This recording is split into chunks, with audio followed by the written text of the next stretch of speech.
IPL 2025ರ ವಿಜೇತ RCB ಈಗ ಅಧಿಕೃತವಾಗಿ ಮಾರಾಟ ಆಗ್ತಾ ಇದೆ. ಐಪಿಎಲ್ ಮಟ್ಟಿಗೆ ಚಿನ್ನದ ಮೊಟ್ಟೆ ಇಡುವಂತಹ ಕೋಳಿ ಅಂದ್ರೆ ಅದು ಆರ್ಸಿಬಿ ಫ್ರಾಂಚೈಸಿ. ಐಪಿಎಲ್ ಸೀಸನ್ 19 ಆರಂಭಕ್ಕೂ ಮುನ್ನ ತಂಡದ ಮಾಲೀಕರು ಬದಲಾಗಲಿದ್ದಾರೆ ಅಂತ ಕೂಡ ಹೇಳಲಾಗ್ತಾ ಇದೆ. ಇದು ಹೊಂಬಾಳೆ ಫಿಲ್ಮ್ ಸಂಸ್ಥೆ ಕೂಡ ಇದರ ರೇಸ್ ನಲ್ಲಿ ಇದೆ ಎನ್ನಲಾಗ್ತಾ ಇದೆ.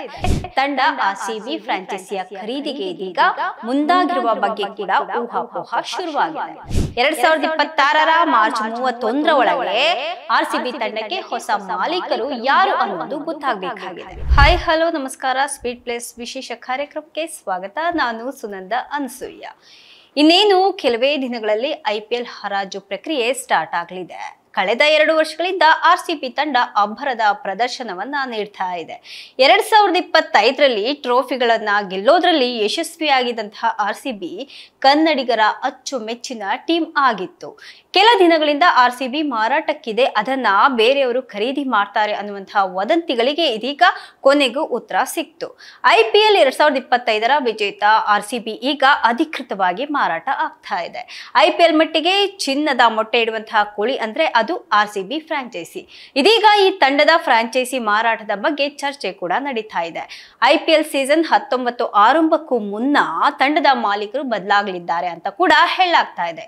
ಈಗಾಗಲೇ ಸಾಕಷ್ಟು ಉದ್ಯಮಿಗಳು ತಂಡದ ಖರೀದಿಗೆ ಮುಗಿಬಿದ್ದಿದ್ದು, ಹೊಂಬಾಳೆ ಫಿಲ್ಮ್ ಸಂಸ್ಥೆ ಕೂಡ ಇದರ ರೇಸ್ ನಲ್ಲಿ ಇದೆ ಎನ್ನಲಾಗ್ತಾ ಇದೆ. ಇನ್ನು ಕ್ರಿಕ್ ಬಜ್ ವರದಿ ಪ್ರಕಾರ ಪುರುಷ ಮತ್ತು ಮಹಿಳಾ ಆರ್ಸಿಬಿಯ ಮಾಲೀಕರಾದಂತಹ ಡಿಯಾಜಿಯೋ ಸಂಪೂರ್ಣ ಪ್ರಕ್ರಿಯೆಯನ್ನ ಪ್ರಾರಂಭ ಮಾಡಿದೆ. ಮತ್ತೆ ಮಾರ್ಚ್ 31, 2026ರೊಳಗೆ ಮಾರಾಟ ಪ್ರಕ್ರಿಯೆ ಕೂಡ ಪೂರ್ಣಗೊಳ್ಳುವಂತಹ ಭರವಸೆಯನ್ನ ನೀಡಿದೆ.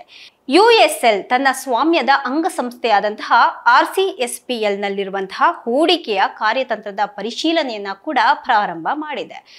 ಆರ್ಸಿಎಸ್ಪಿಎಲ್ ನ ವ್ಯವಹಾರ ರಾಯಲ್ ಚಾಲೆಂಜರ್ಸ್ ಬೆಂಗಳೂರು ಫ್ರಾಂಚೈಸಿಯ ತಂಡದ ಮಾಲೀಕತ್ವವನ್ನ ಒಳಗೊಂಡಿದೆ.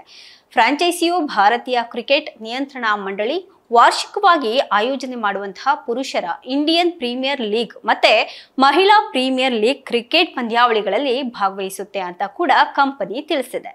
ಇನ್ನು ಈ ಪ್ರಕ್ರಿಯೆ ಮಾರ್ಚ್ 31, 2026ರೊಳಗೆ ಮುಕ್ತಾಯಗೊಳ್ಳುವಂತಹ ನಿರೀಕ್ಷೆ ಕೂಡ ಇದೆ ಅಂತ ಹೇಳಲಾಗ್ತಾ ಇದೆ. ಕೆಜಿಎಫ್ ಸರಣಿ ಸಿನಿಮಾಗಳ ಮೂಲಕ ಭಾರತೀಯ ಚಿತ್ರರಂಗದಲ್ಲಿ ಹೊಂಬಾಳೆ ಫಿಲ್ಮ್ ಸಂಸ್ಥೆ ಸಂಚಲನವನ್ನೇ ಸೃಷ್ಟಿ ಮಾಡಿತ್ತು. ಅದ್ರ ಬಳಿಕ ಕಾಂತಾರ ಹಾಗೆ ಸಲಾರ್ ಸರಣಿ ಚಿತ್ರಗಳಿಂದ ದೊಡ್ಡದಾಗಿ ಸದ್ದನ್ನ ಕೂಡ ಮಾಡ್ತಿದೆ. ಪರಭಾಷೆಗಳಲ್ಲಿ ಕೂಡ ಸಿನಿಮಾ ನಿರ್ಮಾಣಕ್ಕೆ ಕೈ ಹಾಕಿದೆ. ಈಗಾಗಲೇ ತಮಿಳು, ಮಲಯಾಳಂ ಸಿನಿಮಾಗಳನ್ನ ನಿರ್ಮಾಣ ಮಾಡಿ ಹೃತಿಕ್ ರೋಷನ್ ಸಿನಿಮಾ ಮೂಲಕ ಬಾಲಿವುಡ್ ಅಂಗಳಕ್ಕೆ ಕೂಡ ಜಿಗಿತಾ ಇದೆ. ಇದೆಲ್ಲದರ ನಡುವೆ ತಂಡ ಆರ್ಸಿಬಿ ಫ್ರಾಂಚೈಸಿಯ ಖರೀದಿಗೆ ಇದೀಗ ಮುಂದಾಗಿರುವ ಬಗ್ಗೆ ಕೂಡ ಊಹಾಪೋಹ ಶುರುವಾಗಿದೆ. ಪಾರ್ಥ್ ಜಿಂದಾಲ್ ಮಾಲೀಕತ್ವದ JSW group, Adani group, Poonawalla group, Devayani international group ಹೀಗೆ ಹಲವಾರು ಸಂಸ್ಥೆಗಳು ಆರ್ಸಿಬಿ ತಂಡದ ಫ್ರಾಂಚೈಸಿ ಸ್ವಂತ ಮಾಡ್ಕೊಳ್ಬೇಕು ಅನ್ನುವಂತಹ ಕಸರತ್ತನ್ನ ನಡೆಸ್ತಾ ಇದೆ.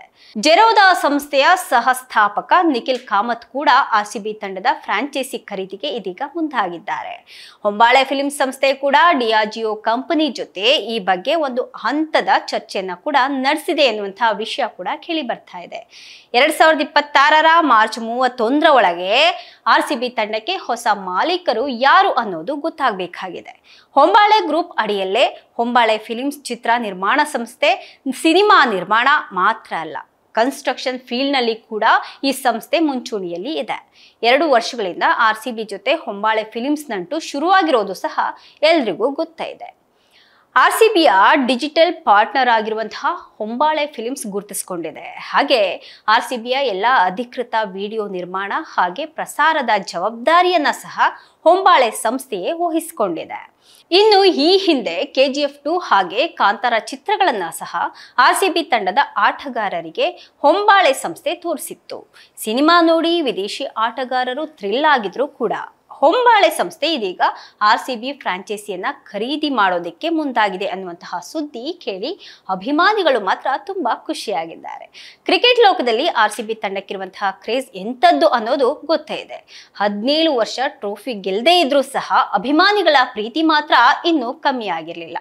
ಈ ವರ್ಷ ತಂಡ ಚಾಂಪಿಯನ್ ಆಗಿ ದಾಖಲೆ ಬರೆದಿತ್ತು. ತಂಡಕ್ಕೆ ಸರ್ಕಾರ ಸನ್ಮಾನ ಮಾಡೋದಕ್ಕೆ ನಿರ್ಧಾರ ಮಾಡಿದಾಗ ಹರಿದು ಬಂದಂತಹ ಜನಸಾಗರವೇ ತಂಡದ ಮೇಲಿರುವಂತಹ ಅಭಿಮಾನ ಎಂತದ್ದು ಅಂತ ಸಾರಿ ಸಾರಿ ಹೇಳ್ತಾ ಇತ್ತು. ಇನ್ನು ಕನ್ನಡಿಗರೇ ತಂಡದ ಮಾಲೀಕರಾದ್ರೆ, ಅದರಲ್ಲೂ ಹೊಂಬಾಳೆ ಗ್ರೂಪ್ ಫ್ರಾಂಚೈಸಿ ಕೊಂಡ್ಕೊಂಡ್ರೆ ಕ್ರೇಜ್ ಮಾತ್ರ ದುಪ್ಪಟ್ಟಾಗೋದ್ರಲ್ಲಿ ಯಾವುದೇ ರೀತಿಯ ಅನುಮಾನ ಇಲ್ಲ. ಮೊದಲಿನಿಂದಲೂ ಸಹ ತನ್ನ ವಿಭಿನ್ನವಾದಂತಹ ರೀತಿಯ ಪ್ರಚಾರದಿಂದಲೇ ಹೊಂಬಾಳೆ ಫಿಲ್ಮ್ ಸಂಸ್ಥೆ ಸದ್ದು ಮಾಡ್ತಾ ಇದೆ. RCB ತಂಡದ ಸಾಕಷ್ಟು ಪ್ರೋಮೋ ವಿಡಿಯೋಗಳನ್ನ ನಿರ್ಮಾಣ ಮಾಡ್ತಾ ಇರುತ್ತೆ. ಇನ್ನು ತಮ್ಮ ಬ್ರ್ಯಾಂಡ್ ಪ್ರಮೋಟ್ ಮಾಡೋದಕ್ಕೆ ವಿಜಯ್ ಮಲ್ಯ RCB ಫ್ರಾಂಚೈಸಿಯನ್ನ ಖರೀದಿ ಮಾಡಿದ್ರು. 476 ಕೋಟಿ ರೂಪಾಯಿ ಹಣವನ್ನ ಕೊಟ್ಟಿದ್ರು.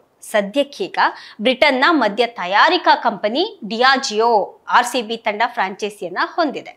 ಕಾಂತಾರ 1 ಬಳಿಕ ಹೊಂಬಾಳೆ ಫಿಲ್ಮ್ ಸದ್ಯಕ್ಕೆ ಯಾವುದೇ ಸಿನಿಮಾಗಳನ್ನ ಕೈಗೆತ್ತಿಕೊಂಡಿಲ್ಲ. ಪ್ರಭಾಸ್ ಜೊತೆ ಸಲಾರ್ 2 ಚಿತ್ರವನ್ನ ನಿರ್ಮಾಣ ಮಾಡಬೇಕಾಗಿದೆ. ಇನ್ನು ಡಾರ್ಲಿಂಗ್ ಬೇರೆ ಸಿನಿಮಾಗಳಲ್ಲಿ ಬ್ಯುಸಿ ಇರೋದ್ರಿಂದ ತಡವಾಗ್ತಿದೆ ಅಂತ ಹೇಳಲಾಗ್ತಾ ಇದೆ. ಟ್ರೋಫಿ ಗೆದ್ದ ಬಳಿಕ RCB ತಂಡದ ಮೇಲೆ ಇರುವ ಅಭಿಮಾನಿಗಳ ಪ್ರೀತಿ ಮಾತ್ರ ದುಪ್ಪಟ್ಟಾಗಿದೆ. 19ನೇ ಸೀಸನ್ ಯಾವಾಗ ಶುರುವಾಗುತ್ತದೋ ಅಂತ ಜಾತಕ ಪಕ್ಷಿಗಳ ರೀತಿ ಕಾಯ್ತಾ ಇದ್ದಾರೆ. ಮುಂದಿನ ವರ್ಷ ನಿರ್ಮಾಪಕ ವಿಜಯ್ ಕಿರಗಂದೂರ್ ನೇತೃತ್ವದ ಹೊಂಬಾಳೆ ಸಂಸ್ಥೆ ಹೊಸ ಅಧ್ಯಾಯವನ್ನ ಶುರು ಮಾಡುತ್ತಾ ಅನ್ನೋದನ್ನ ಕಾದು ನೋಡಬೇಕಾಗಿದೆ. ಇದಾಗಿತ್ತು ಇವತ್ತಿನ ವಿಶೇಷ. ನಿರಂತರ ಸುದ್ದಿಗಾಗಿ ನೋಡ್ತಾ ಇರಿ ಸ್ಪೀಡ್ ಪ್ಲಸ್ ಕರ್ನಾಟಕ.